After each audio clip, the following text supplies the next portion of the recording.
Hi, I'm a local hippie, and today, what a moment. And today, we are going to be talking about My Sergei um, by Katrina Gordieva. So, this is a memoir. So, I did give this one a rating, and I just kind of want to preface this by saying when I give a memoir a rating, I am by no means, especially not a memoir like this one, I am by no means rating the content that is in the book at all. At all. I am just rating the experience I had reading it, if that makes sense. So it's purely subjective. So it has nothing to do with what is in the book. Like, how do you rate somebody's life or a point or several points in someone's life? You can't do that. You know what I mean? So all I'm saying is that I came from reading this feeling like I really enjoyed it. Not that I'm not rating it in the same way that I would rate a piece of fiction. So I just kind of want to say that and kind of get that out of the way before we get started.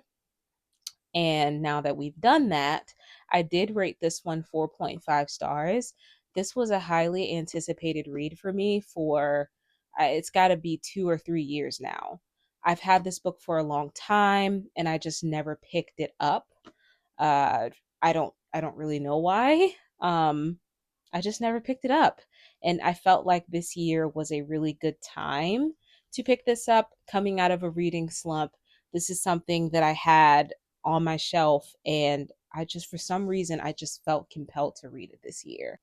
I thought that this was written really well. It was written very straightforward, and I learned a lot as I was reading it about Russian culture back in the mid early mid 70s, 80s, early 90s. Learned a lot about the changes, and there were a lot of changes in Russian culture through that 20-year time period. And that's kind of what we're following in this. This is a memoir, and it spans basically the entire length of Katrina and Sergei's skating career. Um, And so it was about 20 years, the span of 20 years that we got to see. We got to see them grow up in this book, and we got a lot of background on who they were, especially Katrina, because of course it's written by her. And then we also go through the loss that she went through in losing not only her skating partner, but her husband and the father of her child, which that tore me apart. Whenever I saw the YouTube video that urged me to buy this book, I cried then and I cried when I read this book. Most of this book is a celebration of life.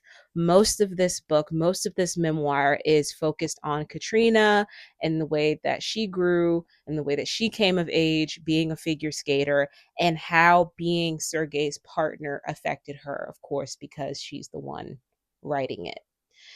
And we do get to learn things about Sergei, but not a lot, to be completely honest. We don't get it, you know what I mean? We don't get to learn a lot about Sergei.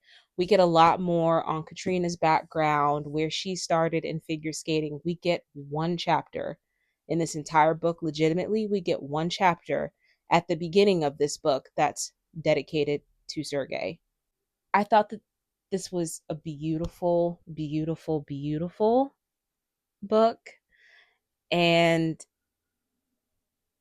I I'm glad that I have finally read it because it touched me in a way that I haven't been touched in a long time.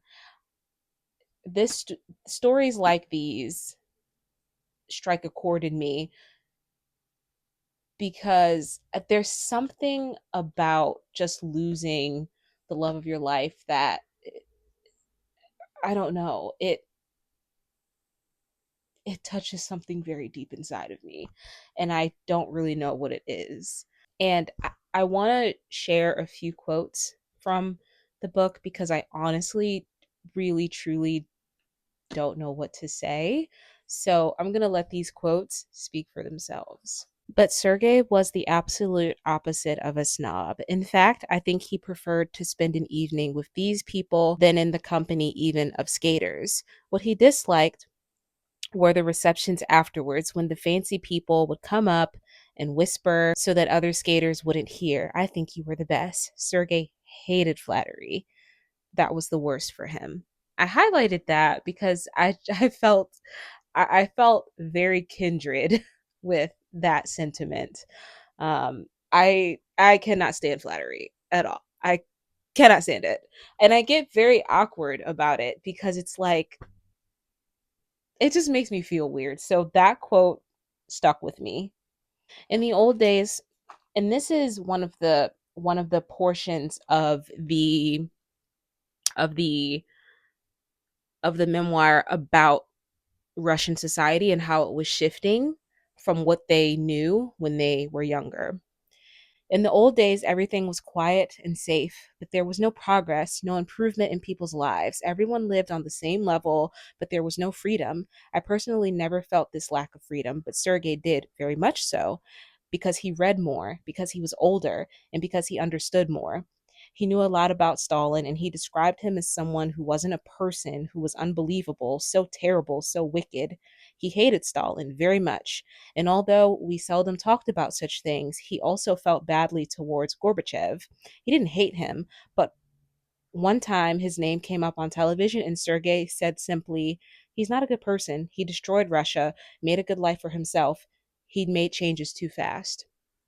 And this is one of the things that really, really stuck out to me and had me thinking about even America and the trend that our country is going in.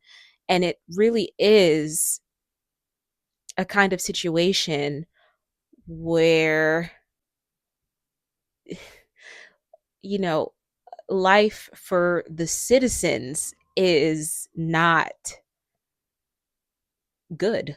It's not what we expected it to be at the foundation of America, while it just continues to get better for those in power. So I'm going to leave that quote there. Do what you will with that information, but that really stuck out to me. And that's one of the examples of the things that I learned in this memoir. And then here's one last quote. Life at home had completely changed since our childhood. When the Soviet Union broke up, it was weird, but not a big change for me and Sergei, since we spent so much time traveling in other countries. But for my parents and for Sergei's mother and sister, the change was radical and touched them every day. Moscow had become crowded with refugees from the warring republics in the south. These people would be huddled in the subway stations, drinking and smoking marijuana, sometimes begging, sometimes stealing, things we'd never seen when we were young. There was no sense of nostalgia for the old days, but there was a great deal of stress and unrest, which was new. And I, hearing about these things and kind of comparing them between what we're going through here in this time and things that we have gone through in America, it's just very fascinating learning about different cultures, not only through fiction, but through the eyes of people who had to live through times of change. And like I mentioned before, that 20-year gap between the 70s to the 90s in Russia was a really big time.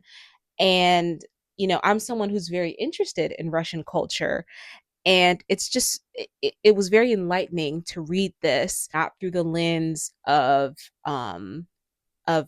idealism. I mean, not through the lens of idealism, not through the lens of fiction, but through the lens of somebody who had the opportunity to live through these times and to also experience life elsewhere. That's also very important in being able to compare. And who better to make that comparison than someone whose occupation it is to travel from country to country, and not only country to country, but different cities and different states.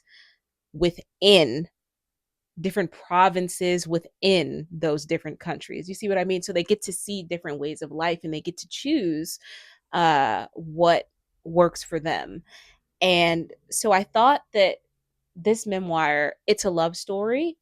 It's called a love story on the front of the book, on the cover. And I believe it is because it documents this whole period of Sergei and Katrina falling in love. Um, and, you know, figuring that out being while coming to age and trying to figure out how to move into the world, how to move through the world, and how to figure out the difficulties that come with being an athlete, with traveling to different countries and having to learn a new language or choosing not to learn a new language, having to choose between what you knew versus what is.